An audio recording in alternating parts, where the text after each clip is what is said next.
श्री स्वामी समर्थ. मी Suvarna daily ब्लॉगमध्ये तुमचं खूप खूप स्वागत करत आहे. शुभ सकाळ सगळ्यांना.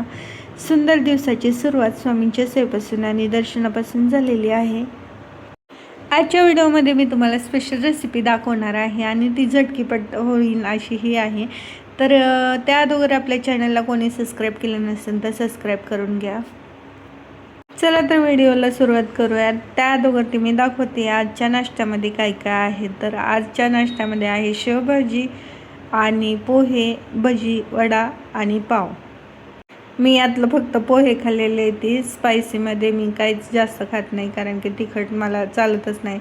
पण नाश्त्याची एंडिंग जेव्हा चहापासून होते ना तेव्हा मजा येते. पोह्यांबरोबर चहा तर मला लागतोच, त्यामुळं मस्त असा थोडासा कमीनं चहा घेतलेला आहे. तर आजच्या रेसिपीला सुरुवात करूयात. मस्त असं एक छोटा मीडियम साईजमधला कांदा घेतलेला आहे, तो बारीक चिरून घेते आहे. आठवड्याचा बाजार असतो आणि बाजार संपत आल्याच्या नंतर शेवटी भाजीला काय करावं असं प्रश्न पडलेला असतो. तर डाळी वगैरे ते खाऊन जर कंटाळा आलेला असेल तर अशी रेसिपी नक्की तुम्हीही ट्राय करू शकता. खूप काही साहित्य लागत नाही. कांदा, टमॅटो आणि अद्रक लसूणची पेस्ट, बस एवढ्याच ह्याच्यामध्ये खूप छान भाजी होते आणि तीही टेस्टी. पण या भाजीचं एकच खासियत आहे, ती म्हणजे की ती गरमागरमच खाल्लेली एकदम भारी लागते. कांदा, टमॅटो बारीक चिरून घेतला, त्याचबरोबर कोथिंबीर बारीक करून घेतलेली आहे.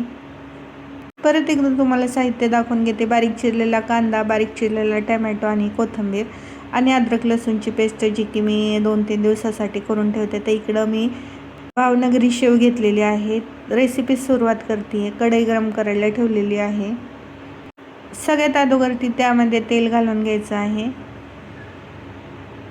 शेववरून तुम्हाला तर कळालं असेल शेवभाजी दाखवते आहे, कारण की व्हिडिओच्या सुरुवातीला मी तुम्हाला दाखवली होती शेवभाजी.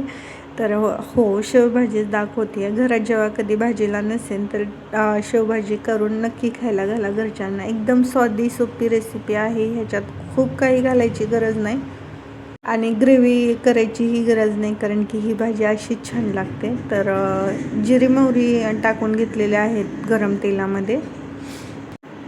त्यानंतर कांदा परतायला घातलेला होता, तो व्हिडिओ स्टार्ट करायचं विसरून गेलेली, त्याच्यामुळं तो स्किप झाला. आणि त्यानंतर मग ह्याच्यात अद्रक लसूणची पेस्ट घालून घेतली, जी की मी घरीच बनवून ठेवलेली होती. अद्रक लसूण आणि कांद्याचे कच्चापणा जाण्यासाठी ह्याच्यामध्ये मीठ घालून घ्यायचं आहे. कांदा जळत नाही आणि लालही होतो आणि कच्चापणा सगळा निघून जातो. प्रत्येक भाजीची टेस्ट ही चांगली परतू दिल्यानंतरच येते, हे मी अगोदरच्याही व्हिडिओमध्ये सांगितलेलं आहे आणि याच्यामध्येही सांगते. ही भाजी जर टेस्टी व्हायची असेल तर ही मसाले जे आपण इन्ग्रेडियंट कांदा, टमॅटो, अद्रक लसूण घेतलेलं आहे ते खूप परतू घ्यायचं आहे. त्याचा कच्चापणा अजिबात ठेवायचा नाही आहे, तेव्हाच ती भाजी एकदम छान टेस्टी लागेल. कांदा, अद्रक लसूण पेस्ट याचं सगळं कच्चापणा निघून गेल्याच्या नंतर बाहेर तेल सोडायला लागतं, त्यावेळेस आपल्याला याच्यात टमॅटो टाकायचा आहे. मीठ अगोदर टाकलं होतं, त्यामुळं टमॅटो लवकर विरघळला तेलामध्ये. तर आता आपल्याला लाल तिखट आपल्या पद्धतीने टाकून घ्यायचं आहे. कमी ज्यांच्या इथं कमी लागतं त्यांनी कमी, ज्यांच्या इथं जास्त लागतं त्यांनी जास्त. आणि हळद पावडर इतकंच इन्ग्रेडियंट मी ह्याच्यात वापरलेलं आहे. एडिशनल कोणताही मसाला वापरलेला नाही आहे. परत एकदा छान असे मसाले परतू घेऊन मग त्याच्यामध्ये आपल्याला उकळलेलं गरम पाणीच टाकायचं आहे. तर पाणी गरम करण्यासाठी शेगडीवर ठेवलं होतं तांब्यात. तर पाणी तिकडे गरम होत होतं, तोपर्यंत इकडं मसाल्याला चांगलं तेल सुटत आलं होतं. तर थोडीशी कोथिंबीर मसाल्यामध्येच टाकून घेतली. बाकीची थोडी कोथिंबीर गार्निशसाठी आपण वरनं टाकणार आहोत. छान असं सगळीकडून परतू झाल्याच्या नंतर, सगळीकडे स्मेल सुटल्याच्या नंतर ना आपल्याला ह्याच्यात गरम उकळलेलं पाणी टाकायचं आहे. जेवढी तुम्हाला पातळ भाजी करायची आहे तेवढं ह्याच्यामध्ये पाणी टाकून घ्यायचं आहे. मी शेवच्या प्रमाणामध्ये मी ह्याच्यात पाणी वापरणार आहे. 1 ग्लास एवढं पाणी मी ह्याला वापरणार होते, त्यामुळे तेवढंच मी गरम करायला ठेवलं होतं. छान परतून दिलं तर ग्रेव्हीचा कलरही छान येतो, रेड कलर येतो छानपैकी, पुढे तुम्हाला दिसेलच ते. आणि गरम पाणी टाकल्यामुळे एक टेस्ट जी बॅलन्स होते ना ते पण छान लागते.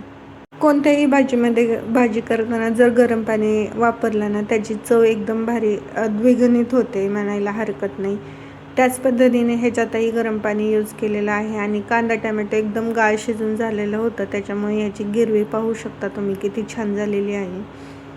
ते थोडंसं घट्ट वाटत होतं, त्यामुळे मी आणखी त्याच्यात थोडंसं पाणी वाढवलेलं आहे. आता ह्या सगळ्या मिश्रणाला चांगली खळखळ उकळी येऊन द्यायची आहे.